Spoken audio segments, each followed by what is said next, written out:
Hey guys, this is Tiffany H. Lewis. I'd like to first thank you for tuning in.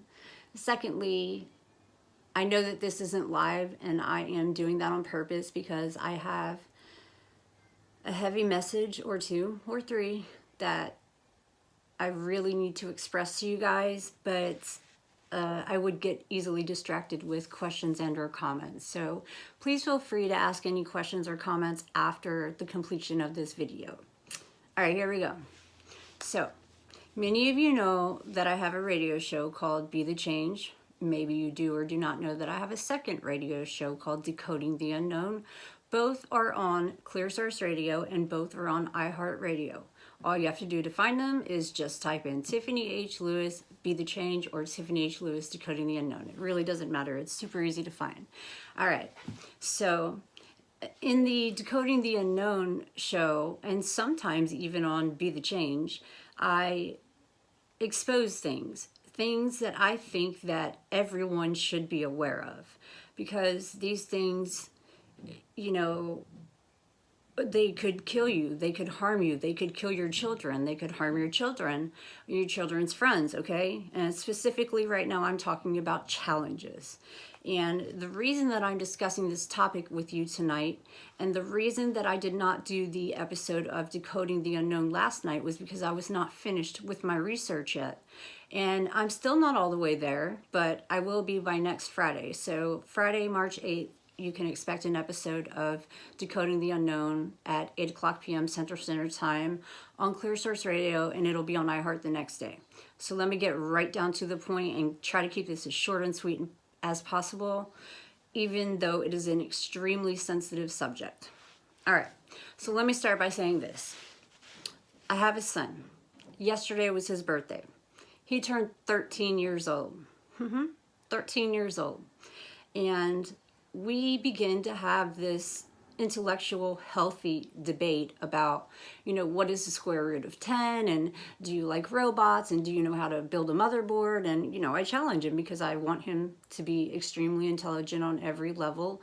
And if something in his schooling is boring him, you know, I pay a lot of money for him to go to private school, so I would like to further his educational needs and wants and help him find his way with whatever it is that calls him, right? And the very first thing he said to me was, do you know what a Momo challenge is? Okay, for those of you who do not know what a Momo challenge is, a Momo is a doll that I believe was created in Japan. It's just like a half of a doll. It's like a head, some crazy hair, these insane eyes, and her hair covers this side, so take that side away, and then you've got sort of like a shoulder on this side, and both arms go down like literally just like this, and it stands on a stick inside of a circle. And I'm not going to go off on that tangent right now. What I am going to do is show you my very lame drawing of a Momo, which I did send my kid just so that he understood what a Momo is. That's a Momo right there. That is what a Momo is. A Momo uses a very popular app amongst kids who think they're more clever than their parents, and it's called WhatsApp. WhatsApp is a texting app sort of similar to Snapchat in the way that you think your parents can't see what you're doing or saying. And because it's not via regular text message, because it's using an app, WhatsApp, right? Children think that they're clever and that they can get away with it. Now, any smart parent has installed software on their children's phone, and they get to see every single text, every single email, every single phone call, etc., etc., etc. So, good try, kids, but, you know, technology is a little bit smarter. So, back to WhatsApp. Momo, M-O-M-O. She has a very public phone number on WhatsApp.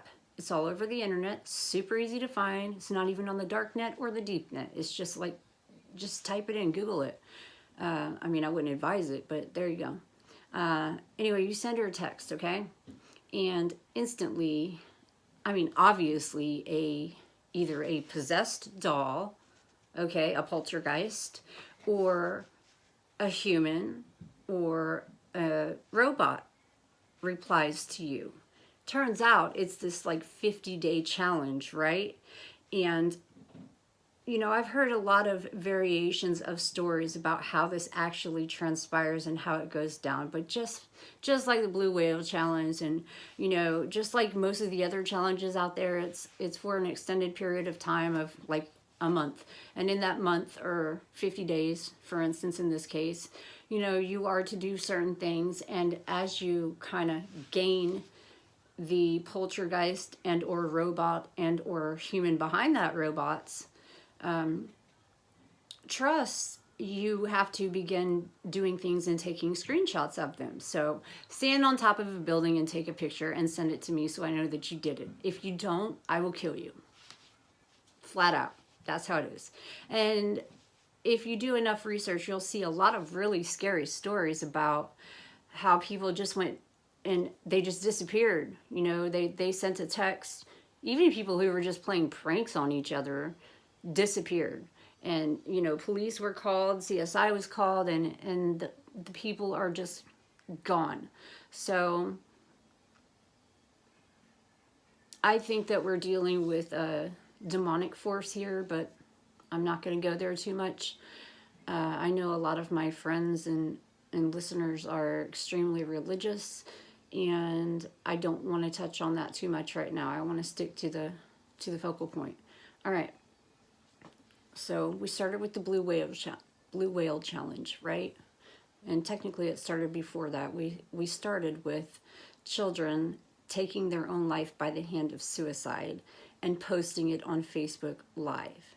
And people started sending me that. Therefore, that led me to open PFPO, Pens for Pals organization, and start reaching out to people who were suicidal, and youths and adults and anybody that was at risk or anybody that just needed a friend, and begin writing letters. Me and my volunteers, we just began writing letters to people all over the world, and we formed this union, this amazing union that has turned into what it is today. Okay, so that's PFPO, whole other subject. But you know, we uncovered the blue whale challenge. It was brought to my attention, and I exposed it on my radio show one night. Pretty sure I exposed that one on Be the Change, because I felt that everyone needed to hear about it so that they wouldn't do it. It's very similar to the Momo challenge. You have, ironically, I think you have 50 days on this one too. And the challenges vary from wake up at 3 o'clock in the morning and click on this link and watch some stupid video that's supposed to be scary, okay? And then you find that every day you're being challenged to wake up at 3 o'clock in the morning and either watch something scary or do something scary. But you have to prove that you did it. Therefore, you have to provide evidence of that. And a lot of these people like don't realize how deep they are involved in this, and they, you know, invite friends over or share this with their friends or do this with their friends. But one of the challenges somewhere in the middle of this is to cut off all communication with your friends and your family. And specifically with the blue whale challenge, I know that you start carving into your body a blue whale or a number or something like that, and take a picture of it. By the time this is all said and done, whether it be 30 days or 50 days, you've stood on top of a rooftop, taken I don't know how many pictures, carved, my God, at least 20 different things into your body. Okay, you've cut yourself, you're bleeding, and you're terrified, you're scared to death. You have to publicly post, you know, I am a blue whale, or I did the Momo challenge, or, you know, whatever the situation may be for each challenge. They're not that different from each other. So essentially you get eliminated from all your friends and family. And, you know, guys, I would notice if my children started behaving differently, and just cut off all communication and or posted a post like hashtag blue whale. I mean, seriously? Yeah, it doesn't get any more obvious than that. So anybody who has children, you should be stalking their social media and seeing if they have hashtagged blue whale or Momo or Tide Pod challenge or any other stupid challenge for that reason and that reason alone. Then you're going to find out that it is not okay. It's not okay to do a Momo challenge. It's not okay to do a Tide Pod challenge. And it's definitely not cool to do a blue whale challenge. All three lead to death. Every one of them. Every single one of these challenges leads to your demise. Okay? So we went from watching children who probably were terribly abused taking their own life by the hand of suicide to challenges which challenge you to ultimately take your own life by the hand of suicide. And real quick, I need to say this and get this off my chest. Those of you who say things like committed suicide, there is no such thing as committing suicide. It's not a crime. It's not illegal. I understand it's not recognized by the Catholic Church or whatever, but you cannot commit suicide. You can commit fraud. You can commit a lot of things, but not that. So the preferred term is they lost a loved one or lost their life by the hand of suicide. You could even go so far as to say hanging or accidental overdose. It doesn't matter. Just don't put the word commit in there, please, okay? Because that one disturbs me more than a lot of other things do, because I'm very sensitive to that, because I have a nonprofit that revolves around that, and the community and the people who have lost loved ones to the hand of suicide, they all feel the same way about it. And that is an extremely, extremely large group of people in the world. I'm not going to get into the statistics right now, but hypothetically, off the top of my head, one person takes their own life by the hand of suicide, every 16 minutes or something like that. Most of them are males in their 50s, and their preferred method is a gunshot. But that's neither here nor there for the sake of this conversation. This is about challenges. This is about something that my son said to me. This is about the rant that I went off on Facebook, which caused me to lose, some followers. And you know what? If that's all it takes for me to lose followers is to open my mouth and to say, what I've personally been through, my own personal testimony, and that, my children being raised in the same environment that I was raised in, and explaining that insanity is literally, the definition of it is, doing the same thing over and over and over again, expecting a different result. So if all that being said, and my child comes to me and says to me that they want to do the Momo challenge and they want to do the Tide Pod challenge, yeah, I'm going to be mad. And if that costs me followers or family members, or I don't care what it costs me, I'm going to put this out there because I care enough about my children, and I also am a product of the same exact environment that these two that I am referring to are in. I was raised by the same exact parents. So you can't tell me that you're not a product of your environment. And while I may have turned out okay, don't think I don't struggle every single day of my life. Please don't ever think that about me.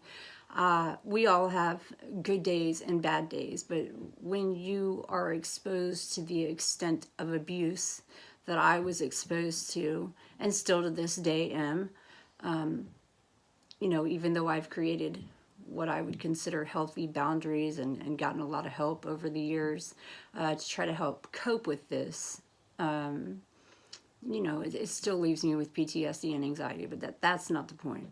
The point is, guys, these challenges are stupid. You really, really need to wake up. You can just install software. If you are going to give your child a phone, a smartphone, get an iPhone.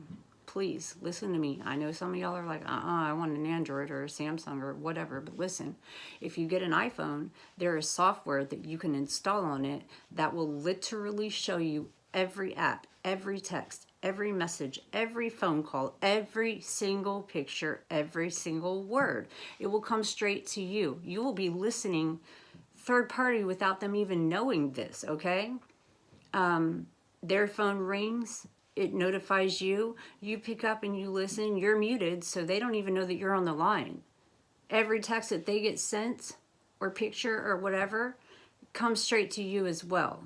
So if you want to outsmart your kids and you really want to know what's going on in their world, and I know that we want to think that our children, especially our daughters, can come to us and talk to us about stuff as mothers. And our sons too, but, more, women can sort of relate to other females, children-wise. So we do the best that we can. We hope that they turn out okay, and we hope that our daughters not just turn out okay, but aren't doing stupid stuff that's going to end their life or harm themselves or harm anybody else, because some of these challenges involve sacrifices and other things I'm not really going to get into right now. All right, next topic, briefly. Do you know what the deep web is? Do you know what the dark web is? And do you know the difference between the two? So 96% of every single thing that we see on the internet, okay, Facebook, YouTube, Instagram, Twitter, Google, on and on and on and on, like literally every piece of internet that we use, right? 96% of that is actually hidden underneath of another layer. So the public only gets to see, and this is everyone included, all of us in the whole wide world only get to see 4% of what's really available on the internet. So underneath of that is a layer, and that layer is called the deep web. So the deep web is kind of a precautionary next step for, let's say, doctors, clinics, hospitals, record keeping, information that you obviously wouldn't want anybody to have, financial institutions, etc., etc., etc. Okay, anything private and personal, right? Anybody also that has an iPhone and uses your fingerprint, then your password's already saved. I'm just going to leave that right there. All right, underneath of that is another layer. Now this is called the dark web, and you can spell it with all one word, dark web. And if you try to do your research on it and you don't know what you're doing, you're not going to find a thing on it. There is a very specific way to go about it. I know that because I have recently been involved in the discovery of multiple layers of multiple types of rings and challenges, and I have witnessed and seen things that I would not wish on anybody, but in the name of research, I am going to continue researching it as much as I can stomach it, because I like to see things from the inside out in order to be able to explain them better to you guys so that I can better assist. And, some people might call that a whistleblower or whatever, but, I'm not stupid enough to blow too many whistles to where I get myself actually killed or harm myself or anyone else in the process. So I'm very careful with my words, usually, almost always. I don't talk to anybody about these things, and nobody gets to know what all I am involved in. There are maybe one or two people on this planet who even have any idea what I'm talking about, and that's okay. We're talking about the dark web, we're talking about the deep web, we're talking about rings. I'm going to leave it right there. Decoding the Unknown, that show is all about the Illuminati and, reptilians and exposing things that most would consider conspiracy theories. And, that's why it's fine, because you guys consider those conspiracy theories when I'm sure that they're true, but that's my safety net. So So long as you think they're conspiracy theories and not truth, we're good. Nobody gets killed over here. So, all right, the deep web. The deep web is a layer below what the 4% of what we are allowed to see. The other 96% is the deep web and the dark web. So the deep web is, like I said, financial institutions and things like that, personal information, okay? Not really like CIA intel or anything crazy like that. Not on the deep web. These are more for businesses, or let's just say emails that we don't want anybody to see, or like I said in the beginning, record keeping. So underneath of that is the dark web. Now the dark web is where you can go and purchase things online illegally, basically on the black market, like such as a kidney, or murder for hire, or drugs, or I mean, name it. And if you somehow do figure out how to get inside of one of these rings and are somehow clever enough to get into the dark web and they trust you, because you have to have very specific domains. You cannot just like type in dark web. That's going to blow up in your face. It's not going to work and it's laughable. You do need to have quite a bit of hacking skills, and I'm not going to say anything else about that. But you also have to be accepted by these people, because there are mods and there are, you know, people that run various sides of the dark web and the deep web, just like there are with the rings, right? We're talking layers and layers and layers and layers and layers of deep. It's never what's on the surface. Humans are only allowed to see what's on the surface, right? And what do I say all the time? The truth is hiding right here in plain sight. I say that like literally every single day of my life. It's always hiding right here in plain sight. And it is. It's just underneath that layer. Type something in. Now imagine under that is a record of that. It's your files. It's your financial institution, your bank statements, your credit cards, your passwords, your everything. Everything leaves a footprint. Everything leaves a carbon copy. Go down another notch. Now I have access to, you know, harm somebody or buy whatever I want on the market, or watch somebody get hurt, or any number of things that are completely illegal. And in that same sentence, I'd like to say that it is not illegal to look at this content, okay? And I'm only looking at it for research purposes. So I'm going to stop right there. I'm not blowing any whistles.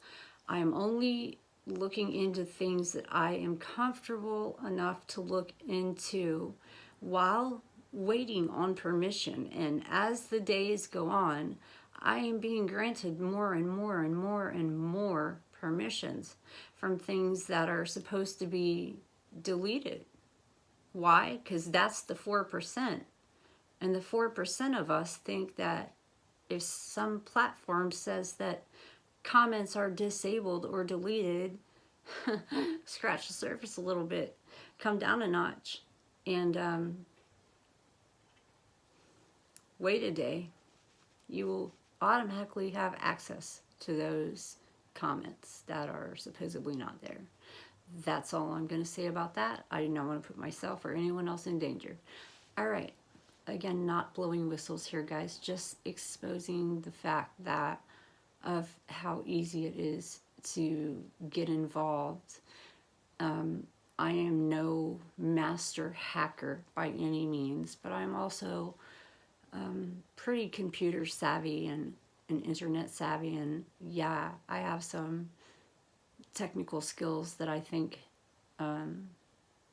you know, are probably in my favor at this point as far as research is concerned. And anyway, so hang on one second, please. I'm sorry. Today is Red Bull. It's been a rough week.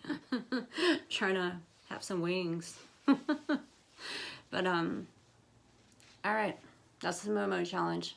That's the Blue Whale challenge.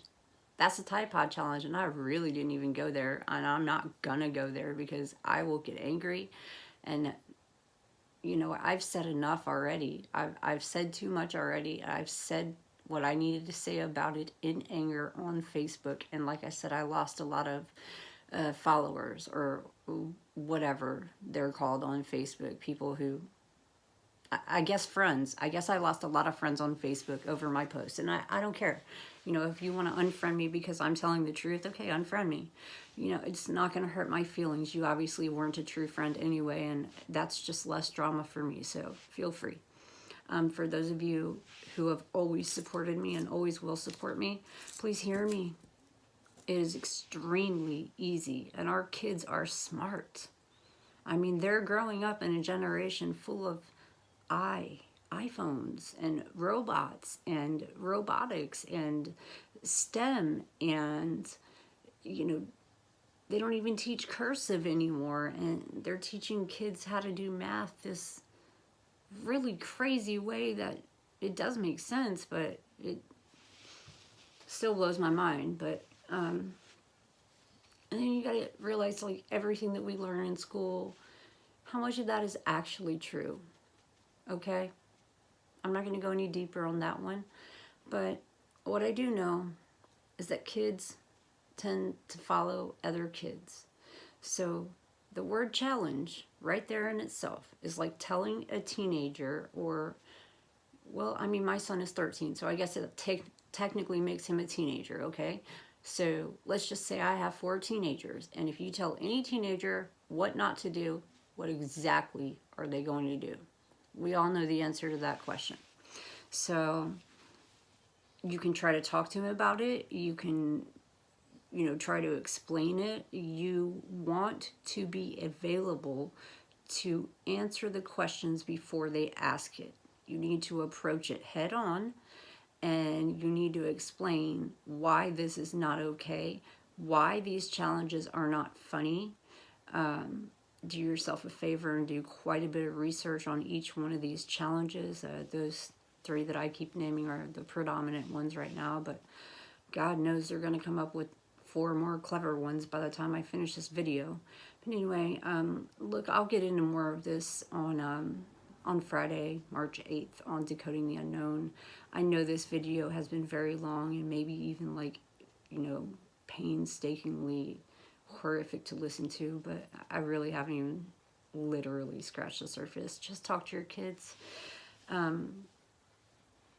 You have a right to be mad if your children come to you, or child comes to you and says that they want to do these challenges. Now you have only one opportunity. You can only do one of 2 things: blow it off or confront it head on. Now, when you confront it head on, you need to confront it with full knowledge of exactly what you're talking about, what they're talking about, what is their understanding of it, what is your understanding of it, and what are all the facts. Lay it all out there on the table. Like, draw them a picture if you have to.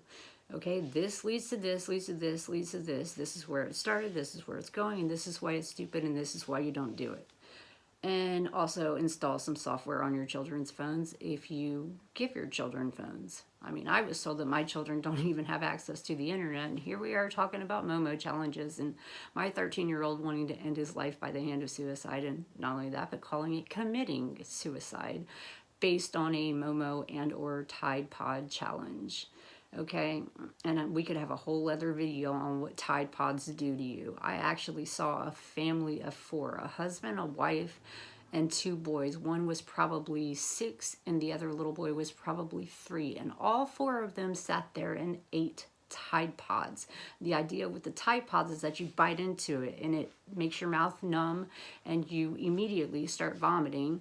Now, the problem is you're going to start coughing and you're going to start vomiting immediately. So as you're trying to catch your breath from the vomiting and the nausea and the instant running to the bathroom for the other problems that it's going to cause you, everything here is swollen, it's numb, right?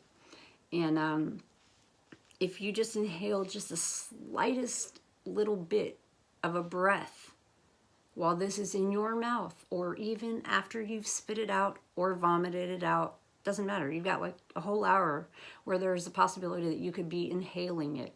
You inhale the tiniest ounce of a Tide Pod or any of its after effects, and you're going to end up on life support. 8 times out of 10. If you live. Okay? So a law came out that says, hey, Tide, you know, here's how we're going to tackle this one. You need to make it not smell so good, because children are relating this to candy. Okay, well, children under 5, okay, I don't blame you. You're right. It looks like candy. It smells good. It's great. It smells great. Parents, you're stupid for letting your kids around Tide Pods if they're under, well, 18. Or if you don't talk to them about what's going to happen to them and do some extensive research on exactly what happens when that thick layer of every single chemical, harmful chemical that is inside of that Tide Pod gets stuck and lodged in your throat and you can't catch your breath. And then when you do catch a breath, you're actually breathing it into your lungs. Therefore, you're going to end up on life support. I could go into much more detail, but that's the bottom line of it. All right. So everybody knows you keep the Tide Pods up high. Government, Tide, whoever, somebody says that you need to make it less appealing. Don't make it so pretty. Don't make it smell so good, because, you know, nobody has ever once said that it tasted good. It tastes like soap and it tastes horrific. Otherwise, why would you instantly vomit it up? Okay, so it's not a taste thing. It's not like it tastes good. So it's definitely not candy. The second you put it in your mouth, it starts burning your mouth and your tongue, and your throat swells up. And it's sort of a lot like anaphylactic shock, okay? Fact. And then when you do or are able to, like, catch one breath, you have just inhaled it into your lungs, which is a whole other set of problems. Okay, end of that tangent. I want to thank everybody for listening to this. I know it was excruciatingly long, and, you know, I needed to make this as an intro into Friday's show. That way, when I do Friday's show, March 8th, you watch this and you will already have a heads up, so that when I dive right on into these topics head on, head first, as usual, without holding back, and maybe even expose a little bit of what I have allowed myself to research and or be a part of, just to see if I could, like I said, in the name of research, just, you know, because our kids are smart, hackers are smart, we think we're smart, right? We're not. Just because we only get to see 4% of what's going on. You know, I talked about the Matrix and all that stuff, but this isn't a conspiracy theory video. I'm just saying, you know, we live in a world where everything's hidden here in plain sight, and we're only allowed to see 4% of it, just like we're only allowed to use 10% of our brain, right? Kind of ironic, but anyway, you guys have a good night. Thank you so much for watching this extremely long video, and I'm sorry, this is a precursor to Friday night's show of Decoding the Unknown, and potentially even a precursor to Be the Change on Tuesdays at 7 o'clock p.m. Central Standard Time, only on Clear Source Radio and iHeartRadio. With all that said, y'all have a good night. I am not sorry for the post that I publicly made on Facebook, and if you want to know what that post is, type in Tiffany Lewis Castillo. It's right there. It's public. It's public, and it even comes with like a forewarning. It's very blatant, it's very obvious, and it's probably right at the top of my page. So go ahead, read it. See how I feel about my children coming to me talking about that they want to take their own life by the hand of suicide and or do a memo challenge or a Tide Pod challenge. See how I deal with that, because I don't deal with that well. You know, especially, like I said, them being raised in the same house that I was raised in. I know exactly what would make them want to do that, because I've been there. I've lived it. I have. It takes one to know one. Anyway, you guys have a good night. Stay safe. Hack your children's phones. Put software on it.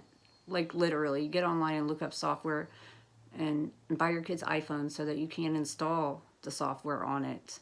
okay? Even if they are like an Android or a Samsung or whatever fan, iPhone will give you software that you can download onto their phones and receive every single text, every single picture, every single message, every single phone call. You can actually listen to it while it's happening, okay? That's how you spy on your kids. Anyway, love y'all. Good night. Have a good one. And I'll see you guys on Tuesday and Friday. Good night.